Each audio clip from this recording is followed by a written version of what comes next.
I want to preface this episode real quick to let you know that this is not actually a Crimelines episode. It is a Crimelines and Consequences episode. As I have been saying, probably too much, like every episode, I have a new podcast out. It's called Crimelines and Consequences.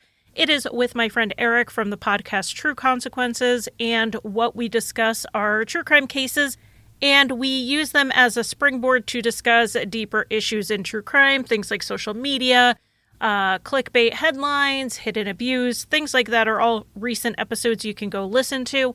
I decided to put this specific case into the feed because it is an MMIW case and it is a current ongoing missing persons case that we would all like to see some resolution to.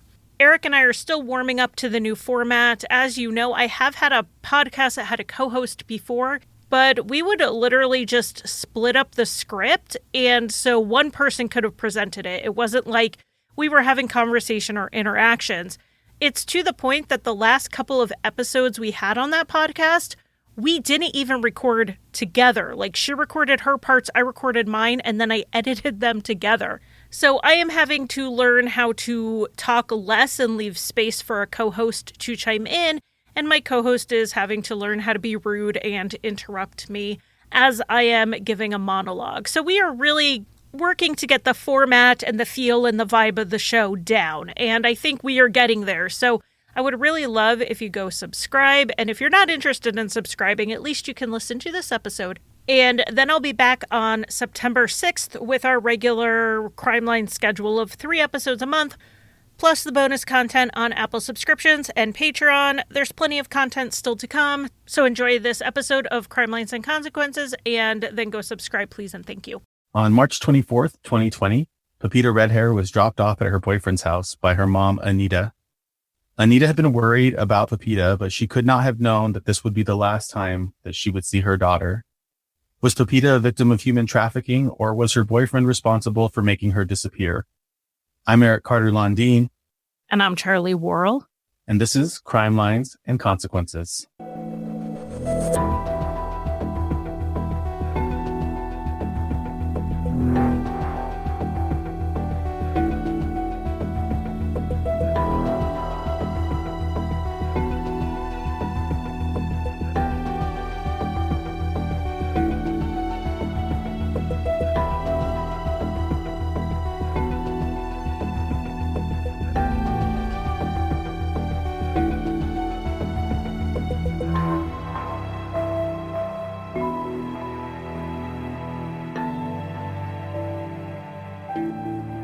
So Charlie, I know you've covered some MMIW cases on Crimelines, and we've also covered many of them on True Consequences.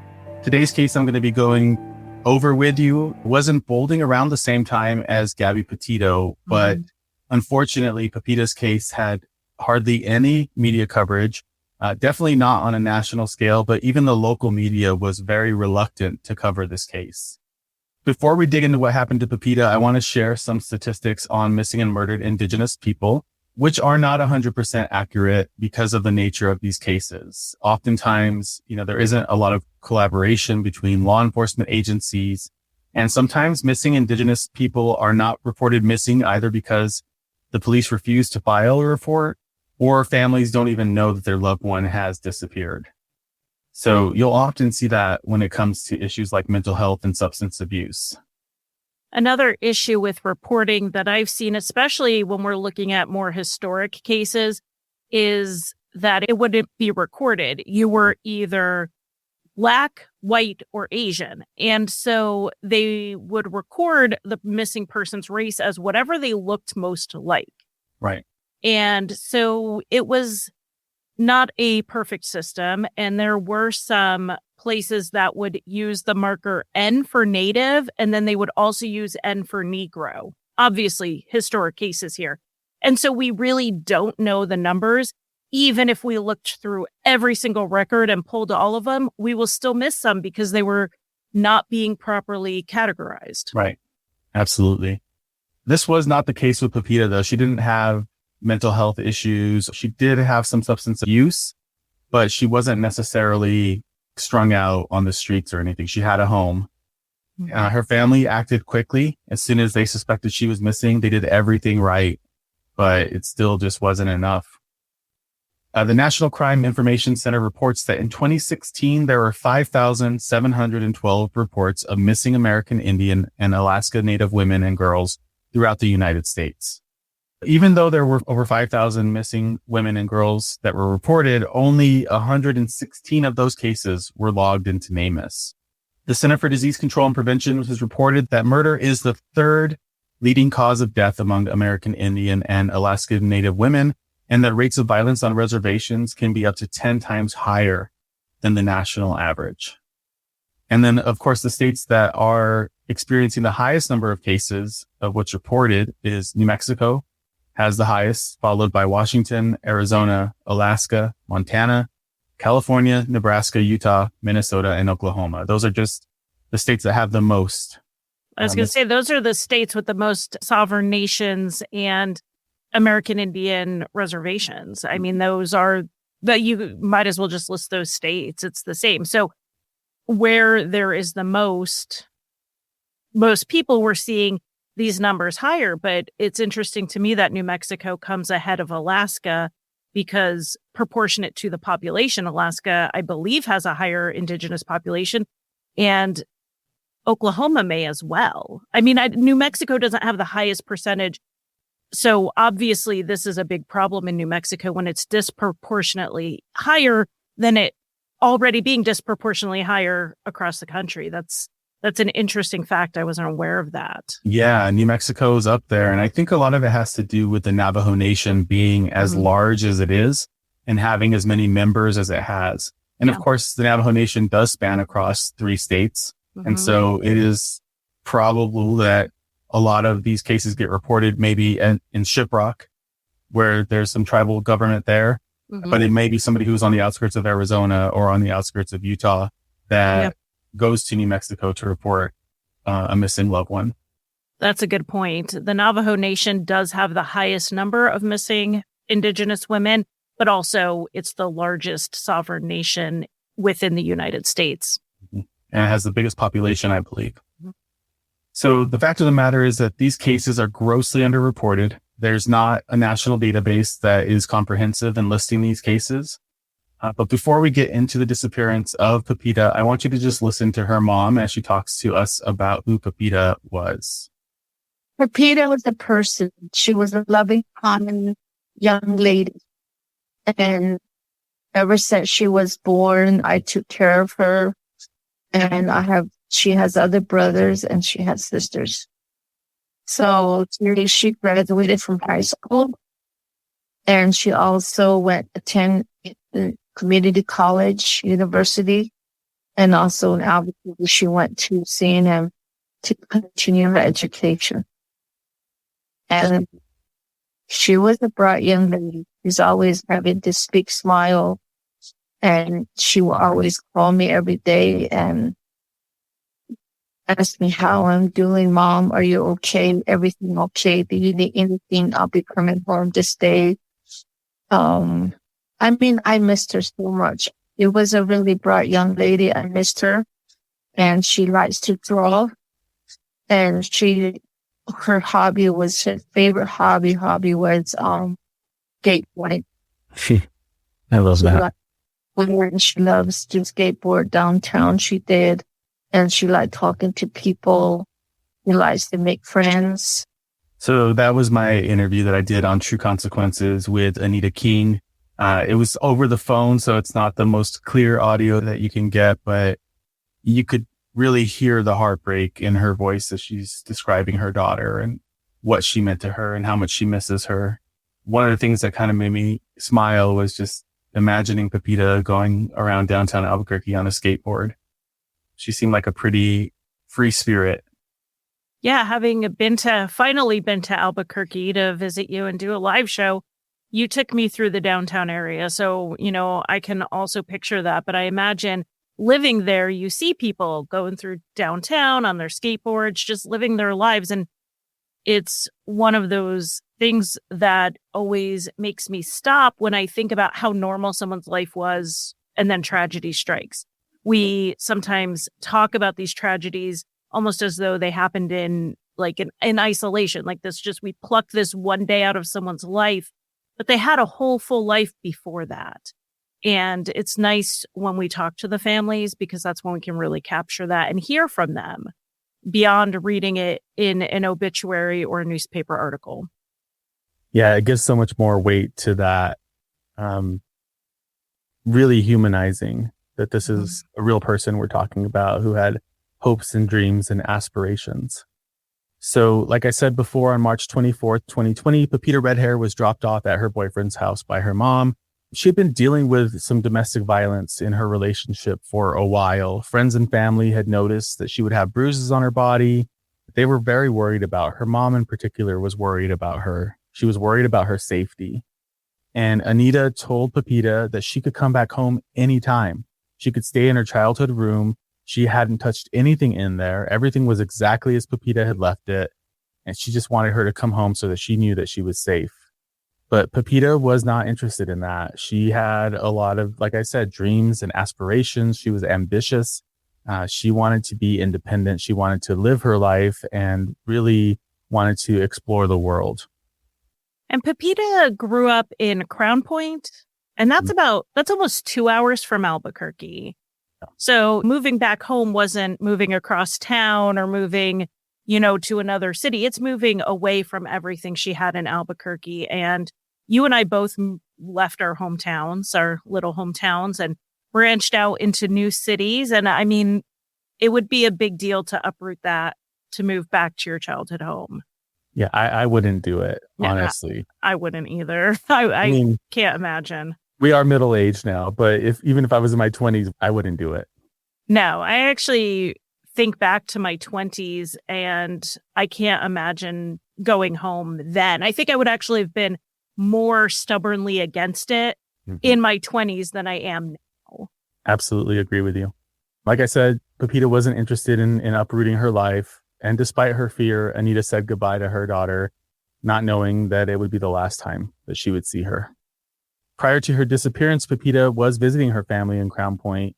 It's a small town on the Navajo Nation in McKinley County, somewhat close to Gallup, New Mexico. Pepita is described as someone who was too big for Crown Point. She didn't see a lot of opportunity. It could be depressed on the Navajo Nation. Some parts of it, there's not running water or electricity. And so Crown Point, being a small town, probably wasn't as depressed as some of the more rural areas, but there still wasn't a lot of opportunities to find a good paying job, which is why she wanted to move to Albuquerque, because there was more opportunity. That's a big reason people will leave the reservations. There's just not a lot of jobs in a lot of them. When the reservation system was formed, the government was purposely giving land that wasn't great. So that's difficult to run wires and indoor plumbing and things like that to these more remote areas, because that was by design. That's the land that they were told they could have. And you don't think the government was giving up prime land. Of course not. And when they would just move further out into a different area and say, now this is your land because we found oil on what used to be your land. So this situation is so common across reservations that there are just not jobs, and people, it's big in South Dakota having to move to Rapid City or to Sioux Falls when their reservations are really where they grew up. It's where their support system is, but they're forced out to find a job. And then like Pepita, they put their roots down in the city. Right. And then that becomes their support system. So it's even harder to go home. It's a cycle. And it's one, I know you've covered MMIW cases. A lot of them are intimate partner violence related. I've covered a lot of them. And this is something that I feel like I've heard it before. And it's how do you break out of that cycle? I think talking about it is a really good first step, right? If we're talking about domestic violence and intimate partner violence happens way more than people want to admit. Yes. And way more people are affected by it than we know. And until we're willing to face that, we can't expect it to change because it is so prevalent. And I'll get into some of that here in a moment as well. Like I said, Pepita had a lot of dreams, but she loved living in the city. She loved spending time with her family and would make regular trips back to Crown Point. but was always ready to come back home to Albuquerque, where she was, like you said, putting her roots down. She started attending college classes, and in 2016, she met a man and started dating him. And Anita had asked me not to use his name because it has created a lot of problems, so I'm not going to be using his name during this. There are other places where his name has been mentioned, and you can find that there if you're interested in that. The couple was known to be very affectionate with each other. Pepita's family was hopeful, and they noticed how happy she seemed when she started dating him. She also started to show more interest in the traditional Navajo wedding ceremonies and began asking friends and family about that process. It all seemed to be going pretty well, and the future seemed pretty bright for the young couple. And everyone in the family started to feel like this was going to be a positive thing for Pepita. But then the family started to learn that Pepita was being hit by her boyfriend. And she disclosed to her family that she was in an abusive relationship. Her family had begged her to leave her boyfriend and return to Crown Point, but she told them that there was nothing there for her. There was no opportunity. She also told her family that she loved her boyfriend and wanted to be with him on that day that Anita dropped her off. She reassured her mom that everything would be okay. She told her that she loved her and asked her to take care of herself, and told her mom to drive home safe. I want you to hear from Anita as she's discussing this time period. Ever since she met the guy that she thought she loved, she had changed. The alcohol was available. So she just, she just got into it, but she wasn't as bad as an alcoholic. I didn't know my daughter that she was a bad alcoholic. I mean, she wasn't homeless. She had a home. She had a room. She left everything behind. The way it is when we took her back to Albuquerque. The room was still waiting for her. It was still the same setup.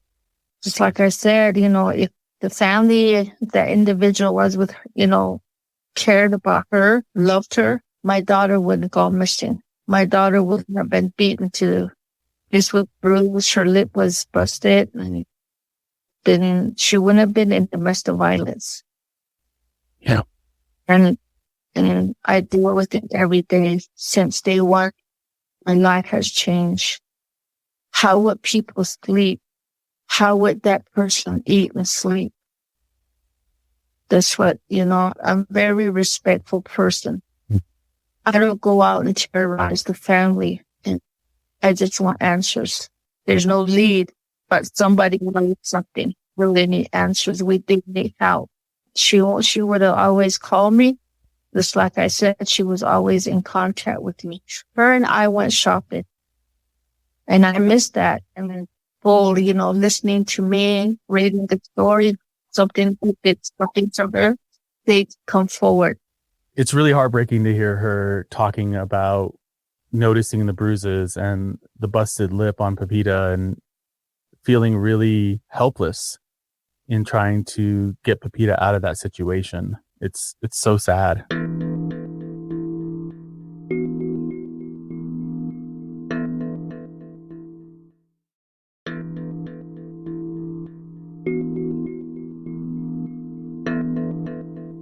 Didn't Pepita try to reassure her mom by saying she'll go to a friend's house if things escalate? But we know it's not that easy to always leave a situation. Physically, it's not always easy if you're being kept from leaving, whether through threats or through physical being held there. So I understand why Pepita was trying to reassure her mom with this, but also why Anita was not reassured by this. You don't want your child to ever be in a house or in a relationship where they're like, well, if I have to flee, here's my escape plan. No, you want them to be safe. And when you know they're not, and you're over an hour and a half away, and they're an adult, the powerless feeling that Anita must have had in that situation, dropping her off and just not feeling good about it, but having no other choice. And then only for her to wait for a phone call from Pepita, which she called her all the time. They were constant contact. And that phone call not coming for how many days before she called the police? It was 3 days before she called the police. Yeah. The 3 very long days for her, I'm sure. Absolutely. Yeah, just like you said, she texted Pepita every single day. They talked in the morning, they talked at night. So it was really unusual for her to stop messaging her mom out of nowhere. And it wasn't until the 27th of March that Anita decided 3 days later to call Pepita's boyfriend to ask where she was. His reply to her was, "I don't know. She just left," which gave a lot of concern to Anita because she went from being just a little bit worried to completely terrified now that something horrible has happened to her daughter. And then you probably know this, maybe some of our listeners don't know, but family in the Dene culture is extremely important. That connection to your relatives is one of the most important bonds that exists in that culture. And Pepita and Anita were often, like I said, always in contact. Her mom, Anita, knew something was very wrong, so she started calling the rest of the family to let them know that Pepita was missing. Her next step was, of course, to contact the police. She had to get a hold of the Albuquerque Police Department because Pepita went missing in Albuquerque. The response from the police was less than helpful. They told Anita that Pepita was an adult and was allowed to go missing if she wanted to be. Yeah, there's no crime in a 27-year-old not calling their mother. Mm-hmm. On the other hand, we have a mother who called the boyfriend where she lived, and the boyfriend said, "I haven't seen her either." Allegedly, he had not seen her. So we have 2 people not in contact, but from what I understand, he wasn't exactly on the phone with the police at this point. No, it took him a lot longer to call the police and report her missing than it did for Anita. And I think the only reason he did was because Anita was making so much noise about Pepita being gone. Right. It had been about a month before he decided to file a report with his side of the story. Yep. It's very suspicious. It's really frustrating just to hear this, to know that she was essentially turned away from the police department. They wouldn't even take a report for her. Then she goes to the Navajo Nation to ask them for help. And they say there's nothing they can do because it happened in Albuquerque. Yeah. And this is the kind of problems that we see in almost every single missing and murdered Indigenous person case, where they go missing either on or off the reservation, and depending on which law enforcement agency has jurisdiction and whether they want to even do anything or not, leads to situations like this, where we're now 3 years out from Pepita's disappearance and we still don't know where she is. Yeah, I think the Berlin Wall was weaker than jurisdictional lines when it comes to sovereign nations and state police. I know we've both covered a case that dealt with the Amber Alert on the Navajo Nation, and they couldn't get an Amber Alert going in time because that's a state police thing, and the state does not have any jurisdiction over Navajo Nation. The federal government does. Federal government doesn't have a federal Amber Alert system that applies here. So that caused major issues and has hopefully got us on the path to fix those issues. However, we're seeing this jurisdictional line between the nations and specifically the state police a lot. I covered a case in Wisconsin where a woman went missing. They weren't sure if she was on the Menominee Reservation when she went missing or she went missing from her apartment, which was off the reservation. And trying to figure out who is in charge, incredibly difficult. Yeah, this must have been extremely frustrating to know that the police weren't interested in even helping the family here at all. Especially when you know that New Mexico has the highest incidence of reported missing and murdered Indigenous people in the country. That should already be a priority, knowing that. Exactly. And then, of course, there's a lot of terrible prejudices and ideologies about Native people that creates this culture of not caring, which is really sad. I think the boyfriend's story applies here because the boyfriend's story includes that they had been drinking. Yeah. And once you bring up they had been drinking and an Indigenous person, and I'm saying not just Native American because this happens in Australia, this happens in Canada. Once you say substance, a Native American person, they're out on a bender. They'll be back when they're done. They're out binging, they're partying, they'll call you. we've seen that come in with 15-year-olds who are missing. So now we have a 27-year-old boyfriend says, oh, we were out drinking. And the police say, oh, well, that explains it. Mm-hmm. That explains it. It's the levels of prejudice here are pretty clear. Yeah, it's very clear and it's systemic. It exists in all areas. And it's something that Native communities have to fight just to even get anybody to pay attention to them. Like they have to fight against that, which is not fair, in my opinion. So the family felt like they couldn't really wait for the police to do anything. So they just started going out into the neighborhoods and putting flyers out and talking to people on the streets. And they knew that Pepita was known to use public transportation. So they got on the bus and started talking to people on the bus and showing Pepita's picture to everybody, trying to get somebody to say something. And those flyers were all printed at her mother's expense. And if you've ever mass printed anything, you know it's not cheap. It's not. And they were in color too, which makes it even more expensive. But they talked to everybody they could. They asked them, friends about the last time that they saw Pepita. They put posters on light posts, on bus stops, doors, mailboxes, homes all around Pepita's boyfriend's family's home. But they didn't really get any leads from any of that, unfortunately. And one of the major issues that the police said was why they didn't do what they were supposed to do was the pandemic had just started. And so a lot of things were shut down in New Mexico. New Mexico was one of the most shut down states in the pandemic. So police were not even meeting or interviewing anybody face to face at that time. And their offices were completely closed to the public. That is shocking to me because crimes were still happening. People did not take stay-at-home orders to mean don't commit crime. And I know in Kansas City, the police were not pulling people over for minor speeding violations as to limit contact with people. But if a crime occurred, you could go to the police and they would then investigate it. So I'm actually, the fact that this was given as a reason, I mean, I can understand a reason why a college campus might be closed or Walmart might only let you shop in the food section and not the rest of it like they did in some states. But the police, I mean, those are mandatory. What do we call it at the time? People who had to work, essential workers. Essential workers, yeah. I mean, my kid had to go to Walmart to work. I'm sure the police could have shown up.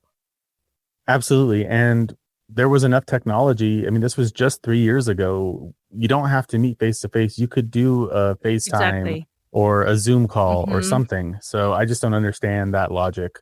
Just to gather information, see who saw her last, who was with her after her mom dropped her off. Was it really just her boyfriend or did they see friends that night? Which comes back to his story a little bit. What happened? Go talk to those people and just gather information if nothing else. Yeah. The very least, file a police report. The very least.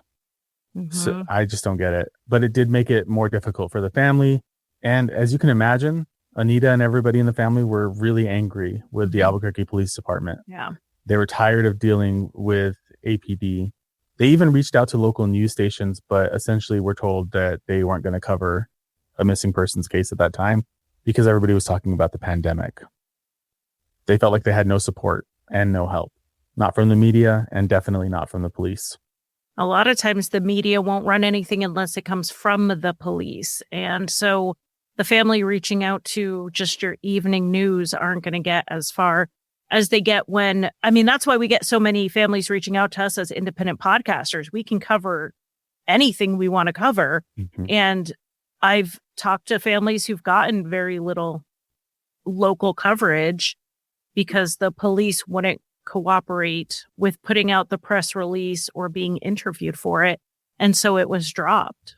It's just not fair. It's not fair. But the family continued to go out and search and spread the word about Pepita. They even went into the West Mesa area of Albuquerque and searched with cadaver dogs. And I think a lot of that was because, there had already been bodies that were found there with the West Mesa bone collector and even other cases where people are taken out into the desert and killed. So it made sense for them to go out there. I believe that her boyfriend's house was on the west side of Albuquerque, so it wouldn't have been that far away for her to go there and to be dropped in the desert somewhere. Mm-hmm. So Pepita's boyfriend's never been charged with anything related to her disappearance, but there are a lot of records, hospital records in particular, that show that Pepita had been seen multiple times after being assaulted by her boyfriend. It took him until April 19th to file that missing persons report. So almost a month later, she went missing on March 24th. And according to the report which he filed, he claimed that he and Pepita had an argument after they had spent the night drinking and that she stormed off. That was his story. He said that Pepita had received a text message from a man named Laramie, who apparently was the last person who saw Pepita alive, according to Pepita's boyfriend. So the family started trying to find this Laramie guy. They went on to social media. They were going out again, canvassing the area. He did reach back out to Anita and told her that the last time that he saw Pepita was on his birthday on March 10th, not on March 24th. He told her that Pepita had bought him a cupcake and sang happy birthday to him, and that this made Pepita's boyfriend very angry. And while he was standing there, Pepita's boyfriend hit her in front of Laramie. Wow. Yeah. So the insinuation here was that she was running off with Laramie when she left boyfriend's house. Mm-hmm. That's what he's trying to sell. Yes. And Laramie saying, I haven't seen her. He didn't see her for 2 weeks before she went missing. So before she even went to visit her family. Yeah. Okay. Yeah. So we have two very conflicting stories. Definitely. And it's hard to know who's telling the truth. And unfortunately, Laramie has passed away since this. So he's not available to discuss this or to, elaborate further. But he did say that he watched Pepita's boyfriend hit her and he left after that because he didn't want to see that happening. Mm-hmm. And we've already talked about this, but one of the biggest issues that we see in a lot of MMIW cases is intimate partner violence being very much involved in a lot of these situations. And it's no different in Pepita's case here. I have some research that I pulled up from the National Congress of American Indians. So I'm just going to rattle off some statistics really quickly because I think it's important for people to understand how prevalent intimate partner violence is on reservations and among tribal communities. So more than 4 in 5 American Indian and Alaska Native women, or 84.3% of them, have experienced violence in their lifetime. More than half of them, 56.1%, have experienced sexual violence in their lifetime. More than half, 55.5%, have experienced physical violence by intimate partners, and almost half, 48.8%, have been stalked in their lifetime. American Indian and Alaska Native women are 1.7 times more likely than white women to have experienced violence in the past year, and Native women face murder rates 10 times higher than the national average. American Indian and Alaska Native women are almost 2 times as likely to experience rape as non-Hispanic white women over the course of their lifetime, and the murder rate of an American Indian or Alaska Native woman is 3 times that of non-Hispanic white women. The vast majority, 96% of American Indian and Alaska Native female victims of sexual violence experience violence at the hands of a non-Native perpetrator. 21% have experienced intraracial violence. Which, if you look at the statistics for Black women, white Hispanic women, and white women, the intraracial violence is pretty much all they experience. Interracial violence is almost unheard of. Whereas when we're talking about Native American and Alaska Native women, we're not seeing that. We are seeing a disproportionate amount of violence from outside of their race, which I know there's a lot of debate over calling Native American a race, and I fully understand. I want to just recognize that I am knowledgeable on that, but we're just talking about categorizing things the way the government does, where we check boxes, which are very imperfect boxes. Yeah. But it is definitely something that is disproportionate, and I think that is something that we don't ever discuss. And it's just so much higher than any other group experiences these things. And then if you add somebody who's identifies as trans or two-spirit into that mix, those numbers go even higher. Yeah. Which is terrible.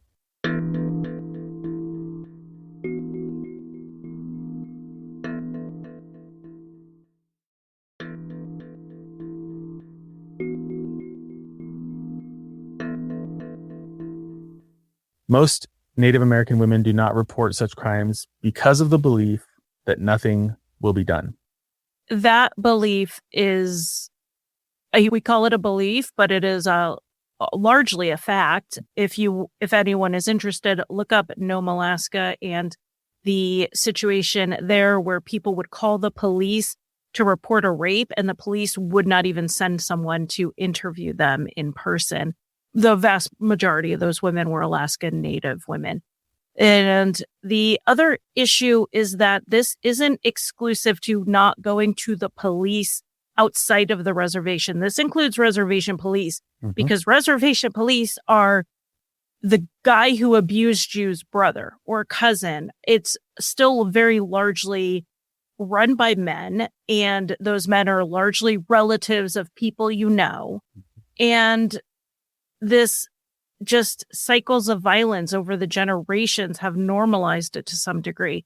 So there's definitely just so many, I'll keep saying it all the time, there's so many layers here that go far beyond what the surface of what we're talking about. And generational violence is one of the many layers that we're talking about. And so when you don't feel you can go to the police outside of your community due to racism, and you don't feel like you can go to the police within the reservation due to family alliances, friendships, that sort of thing, what do? You simply don't report it. And that is, so the numbers we have are guesses at best of the true numbers. It's a staggering problem. And I do try to weave some of these facts in here because I feel like it's really important for people to understand that there are so many complicated layers in all of this that it's not something that we can easily fix. And it's not something that is easily addressable. We have to become aware of it first, right? And there's so many layers, like I said. So you can educate yourself on more of this information, follow some organizations that are doing the research. Coalition to Stop Violence Against Native Women. There's an MMIW task force. They're looking at things all the time. And then this organization from the research that I just read to you, which is the National Congress of American Indian Policy Research Center. Very detailed information and is as accurate as it can be at this point, I guess. All right. So I have a longer clip for you with Anita where she's talking about some of these struggles that Pepita was having, as well as what happened when she went missing. Be back in just a moment. March 24, 2020, that's when we dropped her off around 6:20 p.m. in Albuquerque at boyfriend's place. And she got off. She said, "Mom, I love you. Take care of yourself. I'll be okay. If something happens or my boyfriend gets mad, I usually call my friends, but I never met those friends." And then on the 24th, that Tuesday, Wednesday night, Thursday, I tried getting a hold of her. Friday, I tried getting a hold of her and I called her boyfriend. He told me that she left. So Saturday, I tried. Sunday, on Monday, I text her and the guy had her cell phone. This guy had her cell phone. He said that some guy named Darren sold it to him. And I tried to retrieve the phone, but I never got it back. But we went and shut it off through the cellular one. So this was just a random person that was replying to your text to your daughter. Yes. That's really suspicious, obviously. Since that day on the 27th, I knew something was wrong. Something's telling me, as a mother, as a mom, you could, sense and you could feel something's wrong with one of your child. I tried calling the Albuquerque police, but I got hold of one of them and he said that it was a random call, domestic violence police from his home. And I even told her, "Can you please go over there and ask where she went? Where is she?" And he said, "We can't interview him. We can't do anything because of COVID. We can't contact anybody in person." So I went round and round in circles again. So finally, I reported her missing, and I was told by the APD that she's free to travel. She's at that age, 27. So even then, I reported her. Person called from another missing person unit, another state. They contacted me, and I gave her the description the best I can. And it's when she started, she went into the missing person day, and there was no help. I mean, they finally, afterwards, the detective was assigned to us, and he didn't really do anything because, their excuses was COVID. So I deal with this every day. It's heartbreaking. It's frustrating, unknown loss. We miss you. Please come home. If you're listening to me somewhere, I know if you're out there or if somebody did something, please say something. So that just reinforces everything that we just kind of went through, but I wanted you to hear it from Anita's voice. Any thoughts on what she shared there? I think there's something that she said in there where she's talking about how hard it was to get anyone to listen, and even having someone reach out and say, oh, but we don't have resources for you. I think that is something that a lot of families deal with. I know. So Ashley Loring, Heavy Runner, has been a MMIW case that has gotten a lot of coverage. She's had multiple documentaries, a big long form podcast. Certain things have covered her case, but her family has said nobody was offering us coverage. We had to go out there and fight for it and make it happen. And I know other cases like Case Sarah Stops Pretty Places, that case has gotten a lot of traction in the media. And that's because her aunt Grace, who had talked to my researcher for my podcast as well, fought for it and did what she had to do. She would have a Facebook Live discussing it where only 5 people showed up, but she kept doing it. And I think that is exactly what Anita's done, which is to her credit, because Pepita's case eventually was on the reboot of Disappeared, which is major coverage that she only got because she fought for it. Yeah, absolutely. Everything that has happened in this case and any lead and any result that she's gotten has been because of the work that she has done and the work that her family has done to get out there, in spite of the fact that police and the media didn't want to talk to her or to help her at all. And remember, she's also doing this as the breadwinner of a family with other children to care for. So that 2 hours away. So she is going back and forth. She is working this around her responsibilities. Life marches on. Yeah. Even when you have a missing persons case, not everyone has the resources to stop what they're doing and go search for their loved one. Some people do have to work it around their work schedules and their other kids' schedules and their life. And that's definitely where Anita is. And she's doing it as best as she can. And we know about the case because she fought for coverage. Absolutely. My heart goes out to the family, to Anita King, and to the loved ones of Pepita. I know that they miss her every single day. It's been over 3 years. There's still no answers for where Pepita is or if she's even alive. My hope is that Anita will find answers sooner than later and that the family can get some peace. Yeah, and hopefully some justice. Yeah. Anything else you want to add about this case before we wrap it up here? No, I appreciate you. I first heard about this case on your podcast, and I appreciate you covering it and then bringing it here for our listeners here at Crimelines and Consequences. Thank you.